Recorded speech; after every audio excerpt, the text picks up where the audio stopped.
ज्ञान लड़क दे कर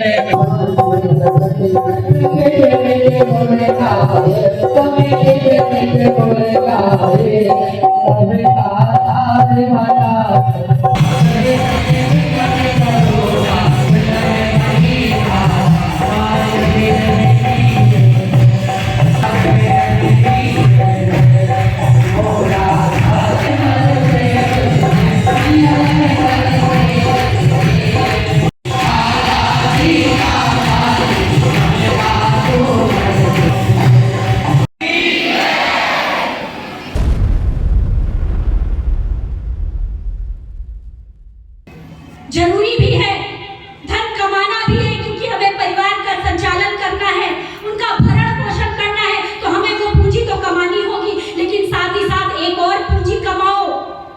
ये पूंजी आपके शरीर को चला रही है, आपके परिवार को चला रही है, वो पूंजी आपकी आत्मा को चलाएगी, आपके शरीर के अंदर जो आत्मा बैठी है उस आत्मा को चलाएगी। और वह धन, ये धन तो खर्च होता रहता है, वो धन खर्च नहीं होगा, वो आपकी आत्मा अपने साथ लेकर जाएगी उस धन को, वह संस्कारों का धन। कई बार कोई बहुत से ऐसे निकल आते हैं कि बताने लग जाते हैं कि तुम्हारा भविष्य बता देंगे। आपको जानने क्यों का उत्साह बढ़ जाता है, हम भी तो सुने हमारे आगे के जीवन में क्या होने वाला है। आप ज्योतिषों के पास जाते हो, जो पर्चे बनाते हैं उनके पास भागते चले जाते हो जानने के लिए। निश्चित रूप से मुझे भी कोई कहेगा तो मेरे अंदर भी एक्साइटमेंट होगा सुनने का कि भाई सुने तो कि आगे भविष्य में क्या लिखा है। लेकिन मैं तो एक बात कहूंगी, मेरा भविष्य बताना किसी के हाथ में नहीं है, मेरा भविष्य कोई नहीं बता सकता, क्योंकि मेरा भविष्य मेरे गुरुवर और माता आदि शक्ति जगत जननी जगदम्बा के हाथ में है। और किसी का भविष्य भी कोई नहीं बता सकता। आप अपने भविष्य का निर्माण खुद करते हैं, आपके संस्कार करते हैं। आपने पूर्व जन्म में जैसे संस्कार किए होंगे, जैसे अच्छे कर्म किए होंगे, जैसे कि अभी बताया कि हमको भविष्य देखना है, पता चल जाए हमारे भविष्य में कौन कौन सी घटनाएं जुड़ी हैं। हाल ही की एक घटना है, मैं जबलपुर से आश्रम के लिए निकल रही थी। उस दिन निकलना ही निकलना था, आवश्यक कार्य था, मुझे आश्रम पहुंचना ही था। लेकिन सुबह से पूजन के उठने के बाद से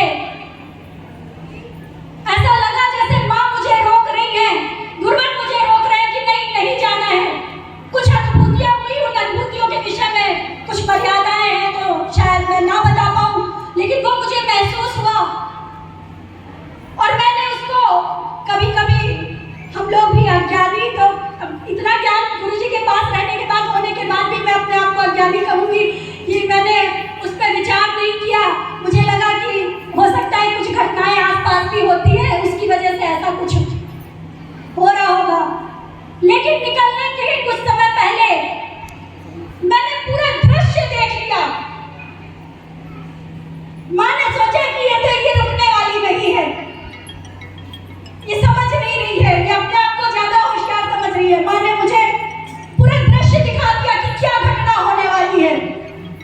एक बहुत खतरनाक एक्सीडेंट को मैंने खुली आंखों से, पल भर के लिए मैं बैठी और मेरी आंख बंद हो गई, और एक तरह से ये खुली आंखों से देखने वाला स्वप्न है कि मैंने देखा कि मेरी गाड़ी का खतरनाक तरीके से ट्रक से एक्सीडेंट हो गया।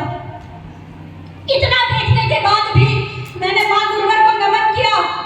हमेशा ही घर से निकलने के बाद ध्वज को नमन करती हूँ, लेकिन उस दिन मैंने ध्वज को नमन करते करते मैंने कहा, ओम हन हनुमते नमः, हनुमान जी साथ रहिएगा जो भी हो।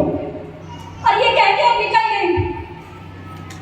थोड़ा सा मैं डांटती भी रहती हूँ, मेरी गाड़ी जो चलाता है हरी, उसको मैं डांटती भी रहती हूँ, तुम तेज गाड़ी चलाते हो, थोड़ा धीमे चलाया करो, बीच बीच में टोकने की आदत है।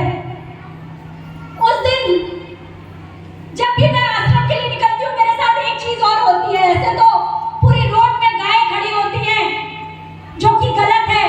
बार बार कहूंगी कि अपने घर में गौ माता को लाओ, पालो, तो उनको इस तरह से मत छोड़ो। हाईवे में, रोडों में मरने की अगर आप उन्हें जगह नहीं दे सकते हो तो उनके घरों, अपने घरों पे उनको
रखा है नवरात्रि का।